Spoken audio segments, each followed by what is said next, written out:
It's Monday, the sun's on the rise. Homeroom's the place where we sharpen our minds. Grab your coffee, your notebook, your pen. Homeroom, homeroom.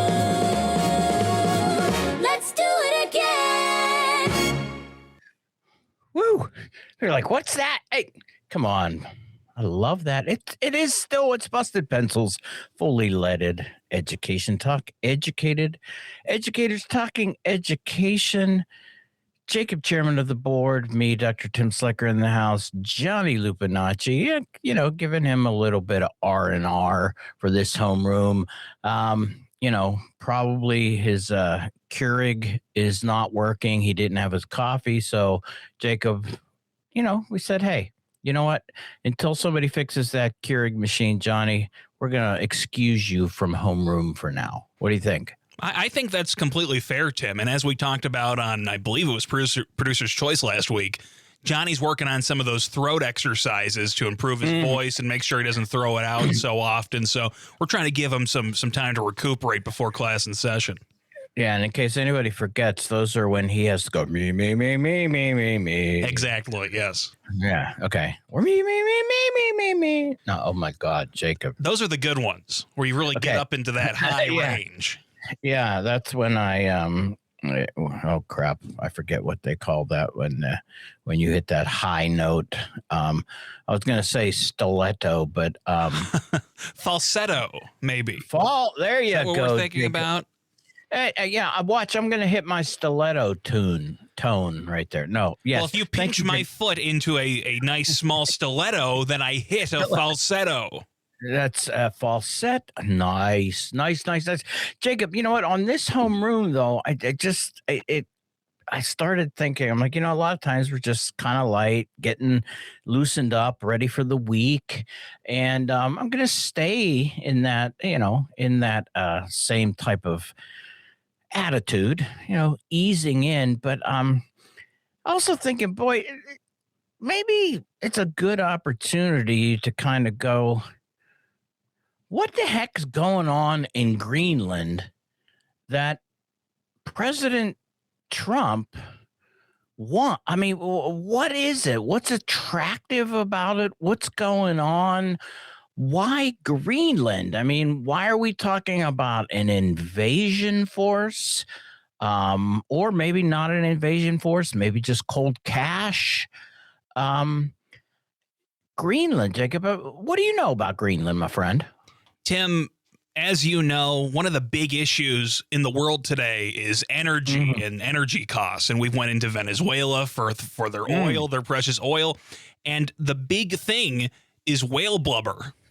And that's the future. We have all these pesky woke laws about the environment. Oh, you can't wring out whales anymore to power your lanterns. Yeah. President Trump's getting rid of those unnecessary regulations and bringing us back to a more pure time somewhere around 1824, where the whale blubber is how we're going to run things. That's as best as I can figure it. Okay, bring whale oil back. Make whale blubber great again. Great again. Yes. Love that. Yeah, because who doesn't miss lighting their whale oil lamp? I know I do. I'm thinking about that all the time. I mean, I wake up in the middle of the night. I got to go, to the bathroom to pee. And I'm like, where is my whale oil lamp? Well, as you point out, woke environmentalists and stuff, have told me I don't have my own freedom to use my own whale blubber or whale oil lamp. Exactly. If Sleepy Joe Biden had his way, Tim, we'd be using a flashlight with batteries instead of an incredibly dangerous, unstable whale blubber-based lantern as you walk through your house at night. That sounds way better to me.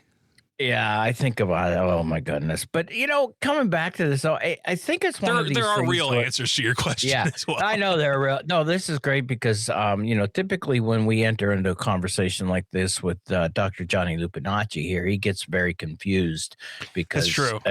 He has a hard time knowing whether or not we're joking, or as he points out, he's not very good at catching the sarcasm.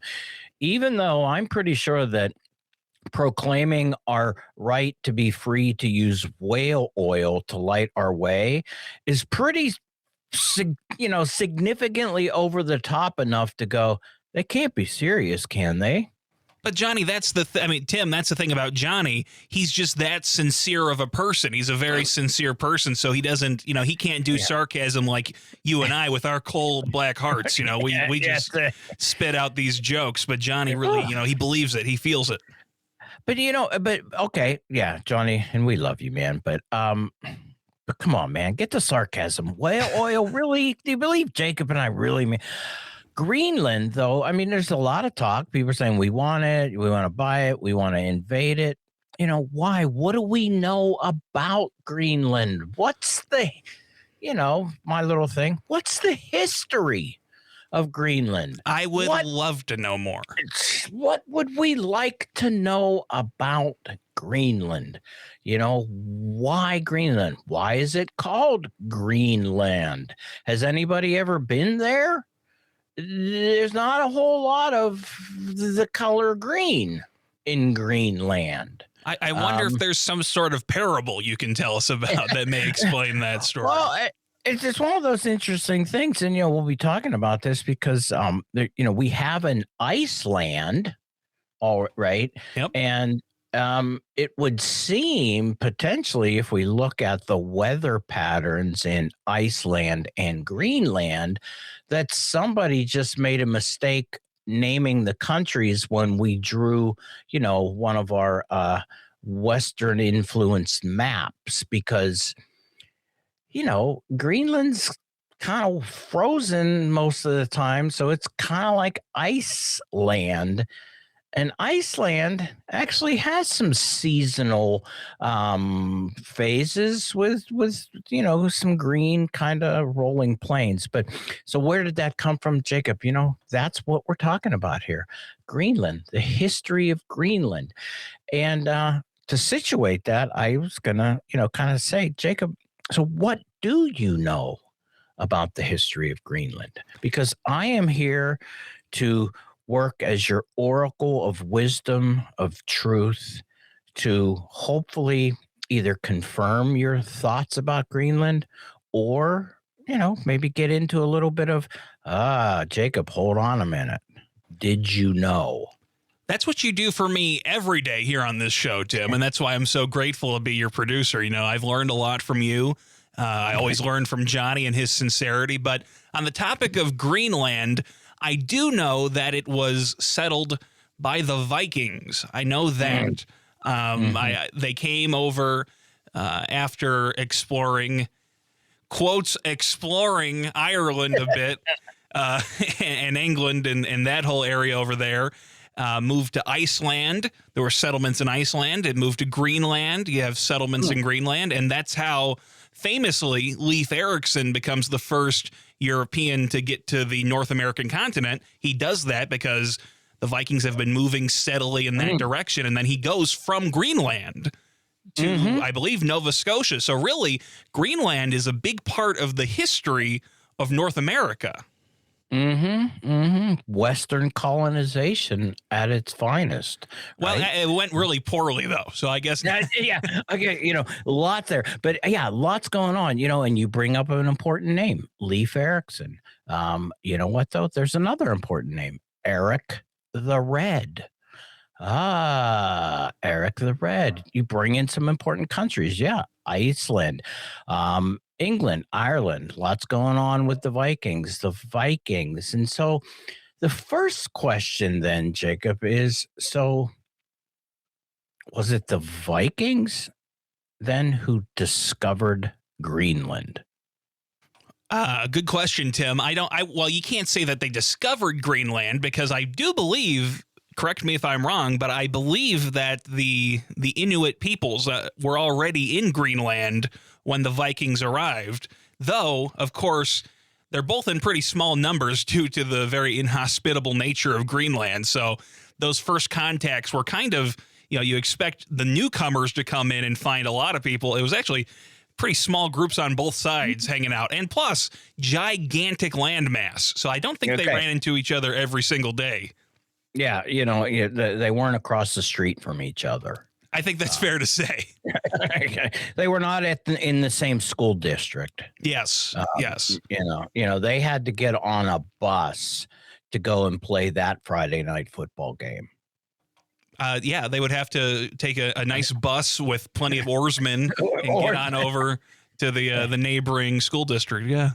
But yeah. I mean, this is the first thing, right? Discovered. It's one of those words that can be kind of tricky. And so when it comes to Greenland, it's like, well, who discovered Greenland? It's like, well, actually, truth be told, as best we can tell, the discovery, well, we don't really know when, but as best we can tell, the early occupants of Greenland probably were there almost 2,000 years before Erik the Red laid his eyes on that prime real estate called Greenland.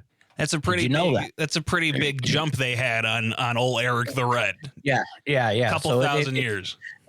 So it's one of those things of going like, when you guys write this down, we already knew we were here. Absolutely. Yeah. For the people who are already in Greenland, I bet it was kind of odd to hear that they had been discovered. Yes.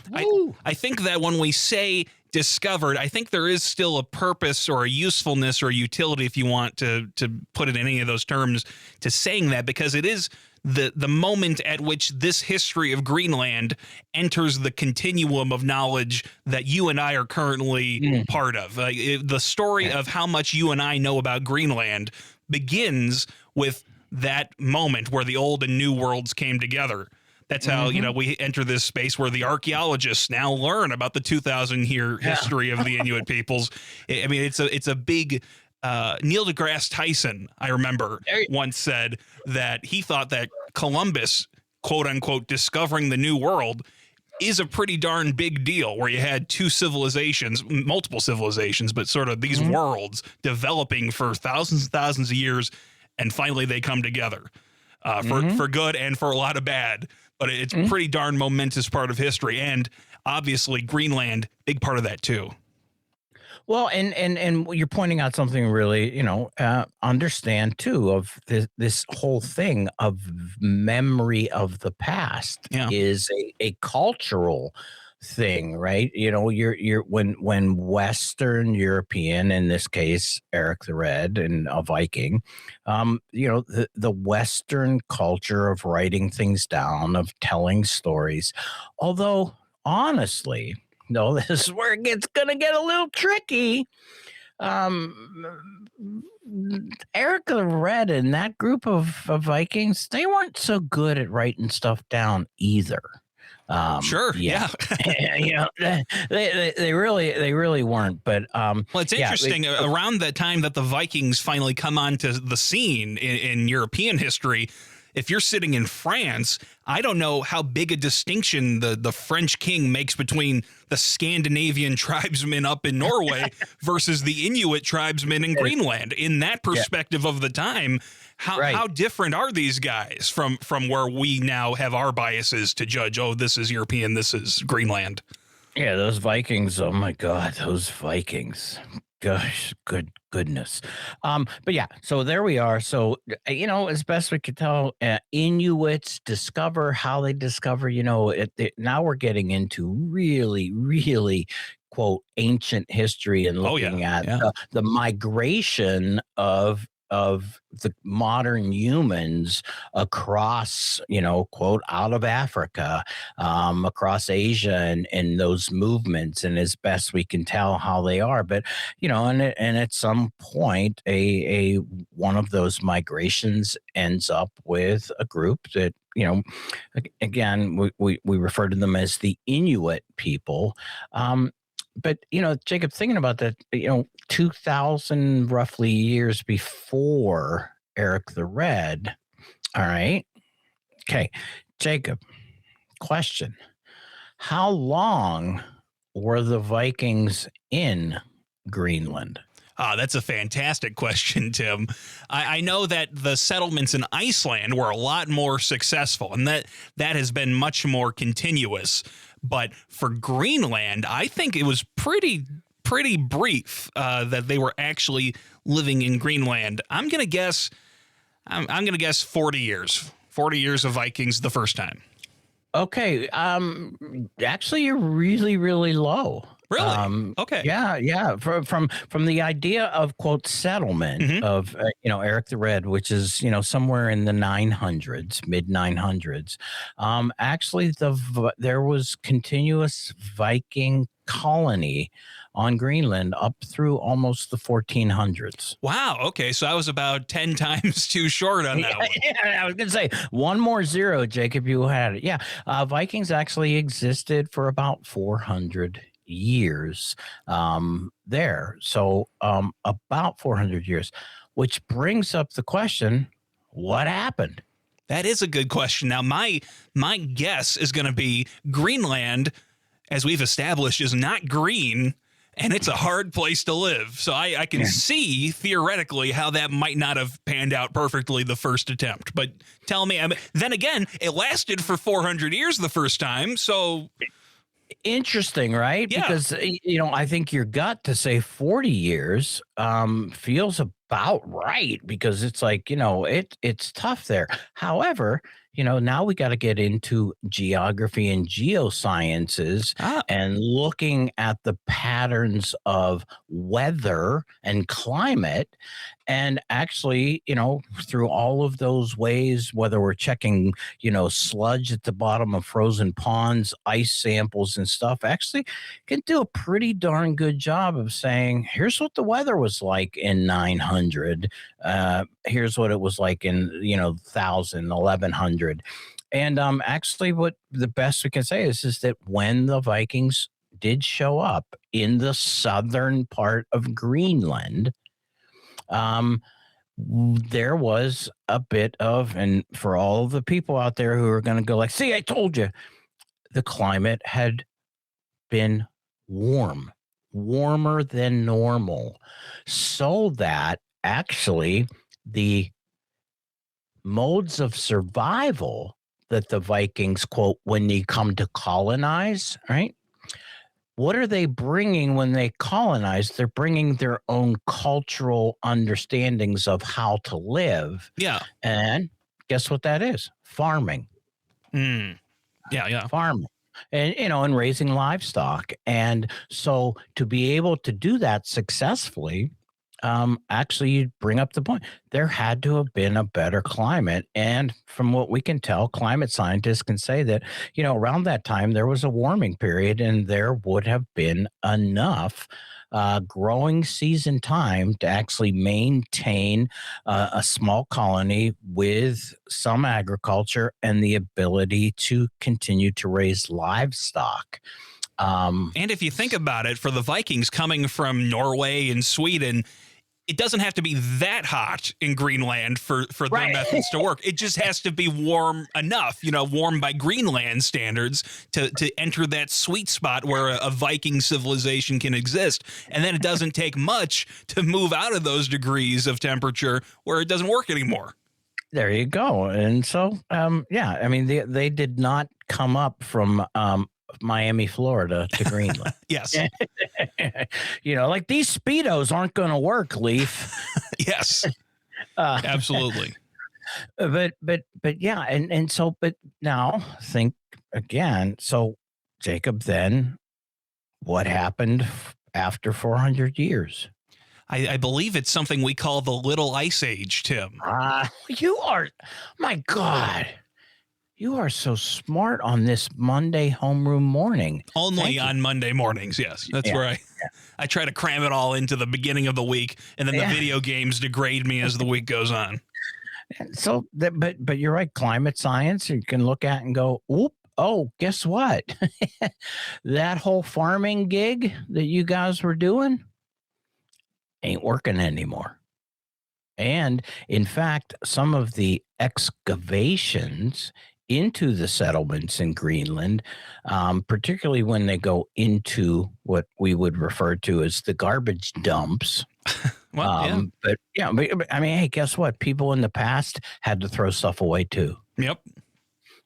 They just didn't have a truck coming up and picking it up in a can and taking it somewhere else. And it tends to get buried right away, which allows it to be preserved. Unlike, if there's a house left over, it just falls apart over time. The trash ends up being preserved. Yeah, it's just being preserved. And so when it comes to that, guess what? What the Vikings ate, there's a pretty good archaeological record over the years showing, and in fact confirming, stuff didn't go so well there towards the last 100 years because, those first couple 100 years and in those garbage pits, lots of pig bones, lots of sheep bones, stuff like that. They were eating like Vikings like to eat, Jacob, kind of like RFK Jr. says we should be eating now. Lots of meat. And to put that in American perspective for our listeners, because I know we have a lot of American listeners, imagine the Golden Corral. Yeah, that's how Vikings like to eat. That's it, and they were going. But over time, and in fact, right towards, and there's a great book by Jared Diamond. I know a lot of it's being disputed at some point, some of his stuff, but this Viking stuff's still pretty good. Is that their civilization, quote, collapsed. And we can see that collapse as you're looking forward, is that by the end, what little meat there was in the form of rodent bones. And for people who are like, oh, so they ate squirrels.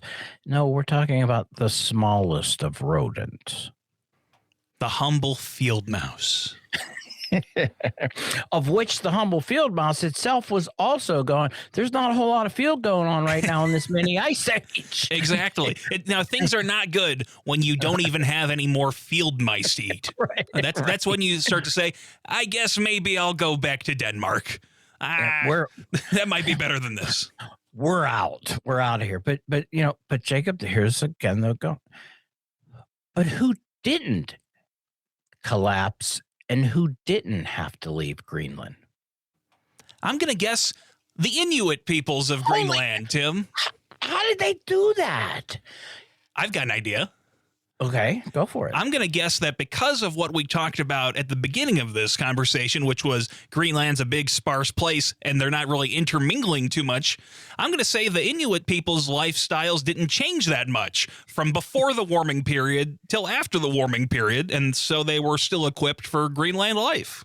Yeah, and remember, for 2,000 years, they had figured it out. Yeah. And one of the things that they figured out was don't farm. Big mistake. If there's no good soil and it's freezing all the time, maybe stick to the hunting and gathering. Yeah, don't farm, hunting, gathering, and actually, though, too, meat, very, again, but a different kind, right? So, again, now you're going back into, but eating lots of sea animals, seals. And in fact, a lot of historians say and point out that more than anything, it wasn't necessarily even the mini ice age that caused the Viking civilization to collapse. It was what you said.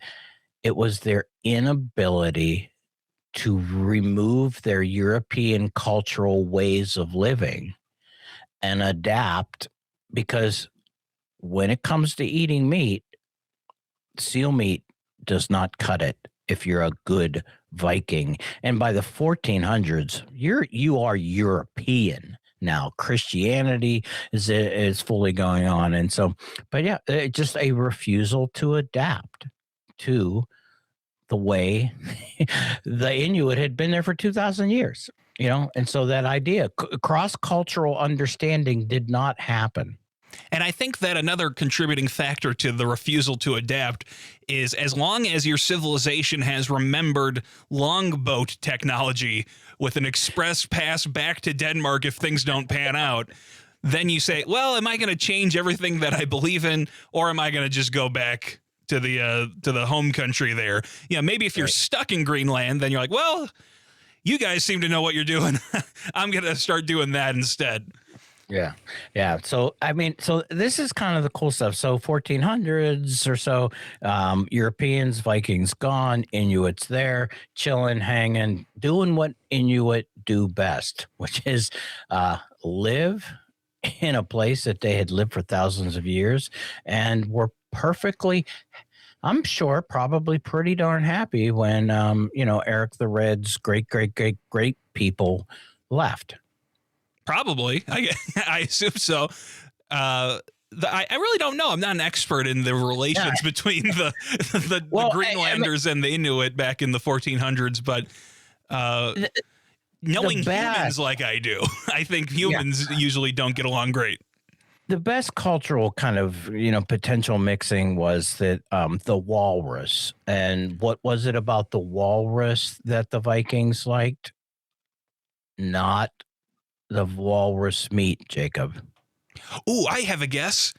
Okay. Is it the walrus tusk, Tim? Is it that awesome walrus tusk? Because I could see that coming on a hat for a Viking. Ivory, right there. Ivory, Jacob. There was actually, and this was one of the contributing factors to the early success of Viking Greenland, is there is a pretty lucrative ivory trade going on, and that, along with the warming climate that they were experiencing, where they could grow crops and maintain livestock, they also had an economic advantage in that they were exporting ivory and bringing in capital with that. So I wonder, Tim, also with something like the ivory trade of walrus, given what I know about the North American bison or other situations where groups come in who are not native to this area and start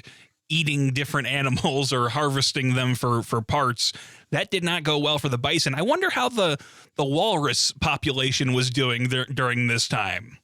That might be another homeroom that we're going to have to spend some time. Let's get a walrus expert in here next week. But, and Jacob, but here's the other thing, though, right? Okay. Another contributing factor was, though, darn capitalism. Because guess what? When goods are heavily wanted and you're selling them, you're happy. Yeah. But just like a market economy, sometimes what you're selling that's awesome, all of a sudden people go, hey, we don't want that anymore. I have a hard time believing that anybody ever didn't want a crazy tusk Viking helmet. But, I guess people's tastes change over the years. But yeah, I mean, and there's evidence that the ivory market collapsed also in Europe. So the Vikings, they're gone. They're out. The Inuit are still there. They're doing what they do. And so what is next for Trump's favorite island, Jacob?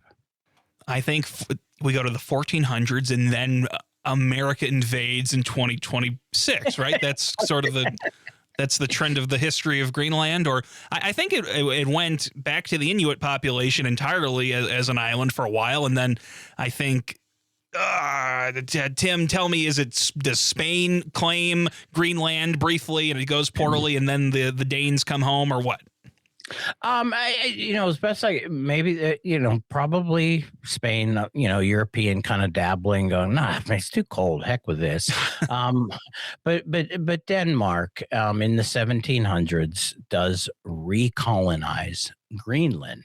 And mostly through Christian missionaries.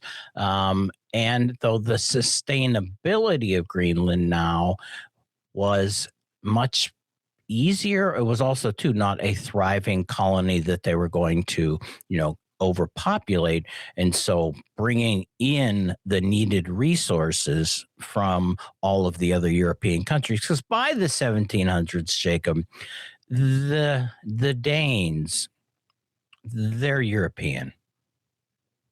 Yes.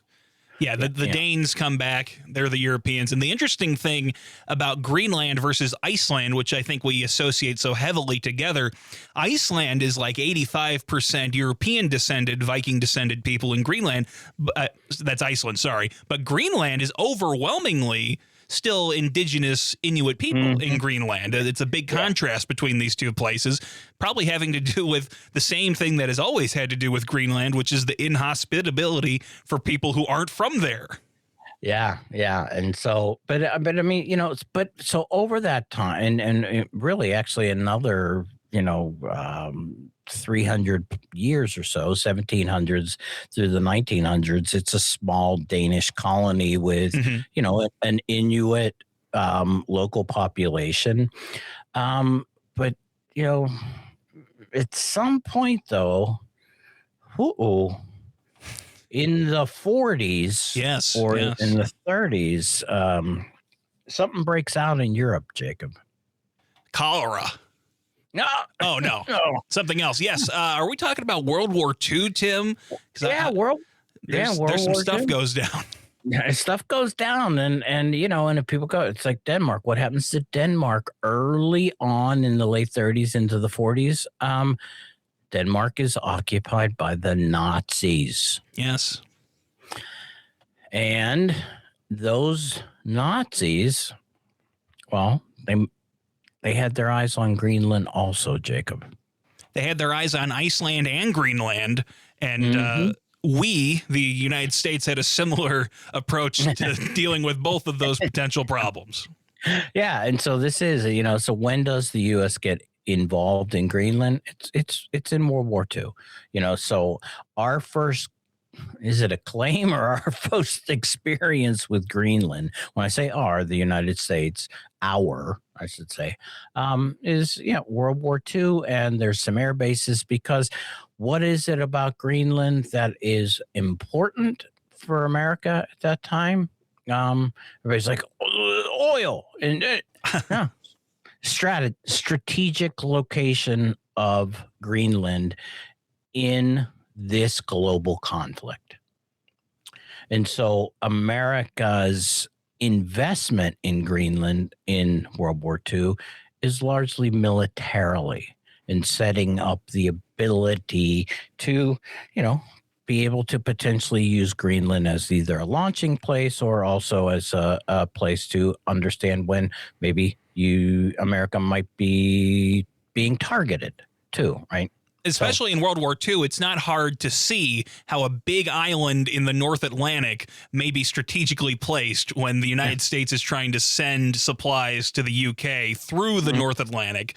You can imagine why it was feared that, what if the Germans get their hands on Iceland and Greenland? Now they're right in the middle of those shipping lanes.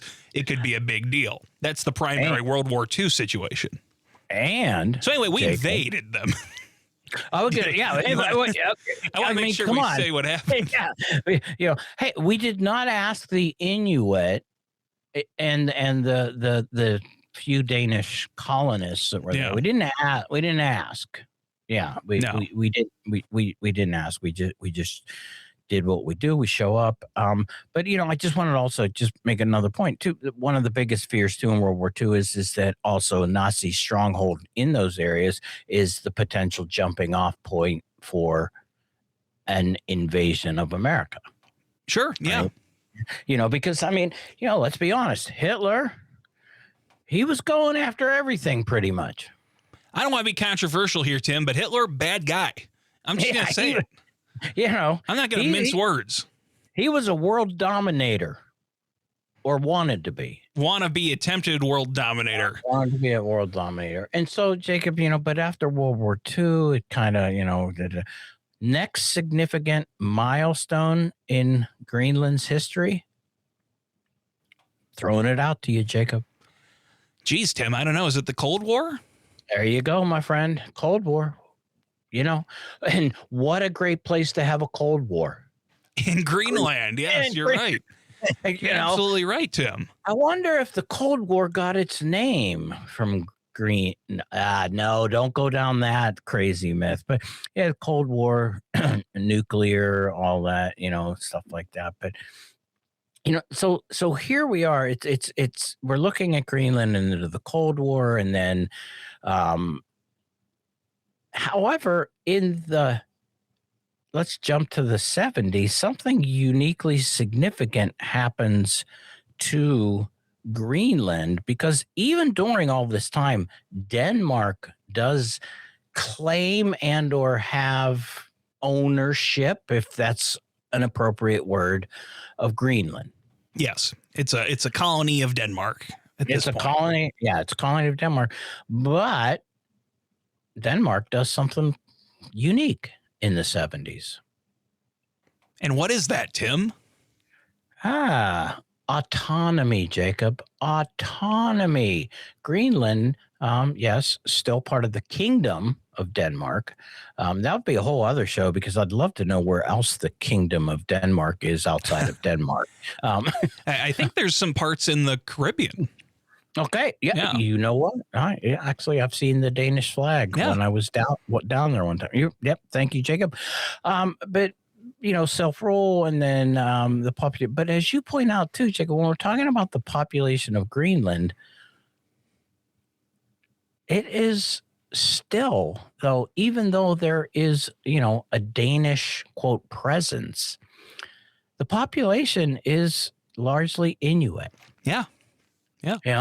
Inuit. Interestingly, from some genealogical, research, a decent amount of Inuit do have some Danish genetic markers, Which is probably to be expected considering that for the last 1,100 years, the Danes and Inuit have been interacting on Greenland in various capacities. Yeah, every so often that Friday night football game might have ended up under the bleachers with a couple Danes and Inuits together. You never know. You never know. When people get together, you never know what happens. Yeah, you never know what happens. And that's kind of it. And it kind of sat there and we're sitting. And so now the question is, why Greenland now? Why does our president want Greenland? I mean, why would he make invasion statements and then buying statements? What is it about Greenland? Because, Jacob, it's interesting though here. I'm going to bring this back because it's kind of funny because here's a connection going back all the way to Erik the Red. Way back. Erik the Red was probably he was, we didn't even do the history. He's a pretty bad dude. He got kicked out of Iceland, You have any idea how bad you have to be to get kicked out of Iceland? Right. In the year 900. It was anything goes in Iceland back then. Yeah. If you broke those rules of what you said, the Vikings used to say, what happens in Iceland stays in Iceland. And even they kicked Erik out. And even, Erik the Red. But, his idea in getting to, in his, getting kicked out, going to Greenland, comes back with a marketing strategy. And as best we can tell, whether it's culture or true or myth, or whether the sagas that were written 250 years later about the history of Erik the Red, again, how much is absolute true fact, but it was a real estate marketing deal. Why, and this goes back, why the name Greenland? Yep. Some speculation is that that would make it more attractive for more settlers. However, there's also more now too saying, and actually where the Vikings in southern Greenland landed during that climate warming, it kind of was green. True. Yeah. But it was a real estate scam, as some people say. And so to me, it's ironic. I think I see what tree you're barking up. The new passion to acquire Greenland is by a real estate mogul who probably believes it's green. I don't know what's in his mind, but I can see a slogan from 900 duping our great dear leader in Washington. Tim, I think you might be right about that. I think you might be absolutely right about the motivation. I know what the president says the motive is, and I know what the likely motivations really are, but that might be it. Yeah. So here we are, and man, really long. People are like, homeroom is really long today. Hey, sometimes, you know what? First period can wait. Well, this is a homeroom and history class this week. It's a homeroom and history class. But here we are, we're settling up. But Jacob, there is a kind of, okay, is it strategic military again? Strategic. Potentially. What happened in Venezuela? Oh, people are like, hey, is this current administration, even though it said it was an anti-imperialist, kind of trying to expand the empire, is actually a new expansion of the empire actually moving forward. Lots of success in Venezuela. Hey, we might as well go up there. I kind of like what I just saw recently, which is actually, and again, the parallel is kind of weird, but what's making Greenland attractive again? Tim, I think I know the answer to this one. Okay, come on. Is it climate change? Yes, Jacob. Yes, and just think about it. People can go back to Greenland and start farming sheep and pigs again. Climate giveth and climate taketh away and giveth back again for Greenland. It's coming and going. Yeah, and there was a little bit of sarcasm there. Yeah, nobody's looking to go there to start farming. However, this climate warming is creating a revealing of, wow, there's some pretty cool stuff under this melting ice. Tim, it may have, we like to think that colonialism came to an end because we all realized that colonialism was wrong. But maybe we ran out of land for people to go plant flags in. And now that climate change is thawing Greenland, it turns out we're not all so high and mighty as we thought we were. We're rushing to claim Greenland now that it might be a giant, I believe it's 2/3 the size of India. This island in the North Atlantic Sea, which apparently someday might be livable. Might be livable, but right now, lots of rare earth minerals. And actually, Greenland always was. People knew oil did exist, but with the thawing of the ice sheets, access to those minerals, oil resources is once again so. A thriving Western capitalist economy is now in everybody's kind of eye, because actually, let's be honest, it's not just President Trump who's eyeballing Greenland. China has been making overtones at Greenland. Russia has been making overtones at Greenland. What are those reasons? I'm going to bet that all three, us included, are not looking to make sure that the Inuit continue to thrive as the only successful population to occupy that real estate. Tim, this idea of the United States acquiring Greenland in some fashion has existed for longer than Donald Trump has been pitching it. Yeah. It's come up before. And the reason for it is those raw, rare earth minerals, those new pastures for beautiful American sheep to graze. And it's also about the opening up of shipping lanes in the North Atlantic and the Arctic Sea, which if the ice melts, now ships can get through and it becomes a more strategically valuable place. You know what? I'm going to tell you my dark secret, Tim. I would be in favor of gaining Greenland to the United States, if not through invading it, but asking them nicely if they would like to someday and becoming good friends. And maybe, it's like the EU. Greenland, would you like to join a thing with us? Maybe, and we'll be nice, friendly democracies together. I don't think that's happening now, Tim. No. I think we have pushed Greenland.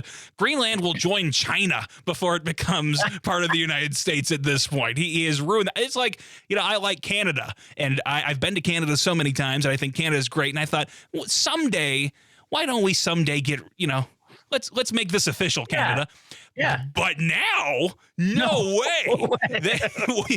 Now everybody who is not living here, and a lot of us who are living here, are like, that place is not on the right track.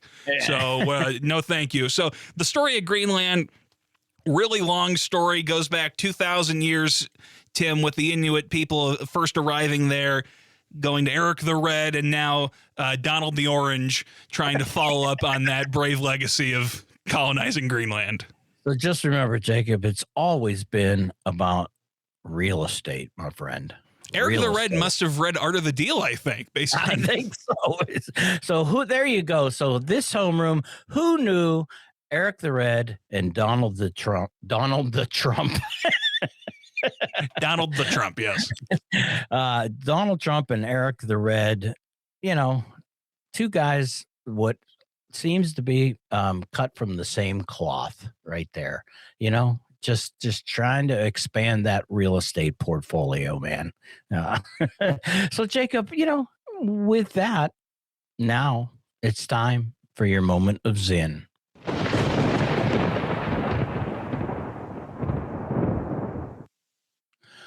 Why do we have to be a military superpower? Why can't we be a humanitarian superpower?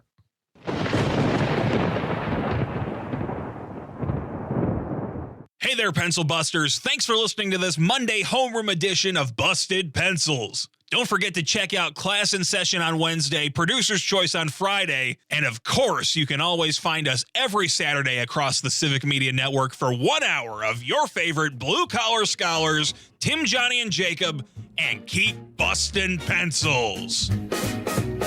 Grab your coffee, your notebook, your pen.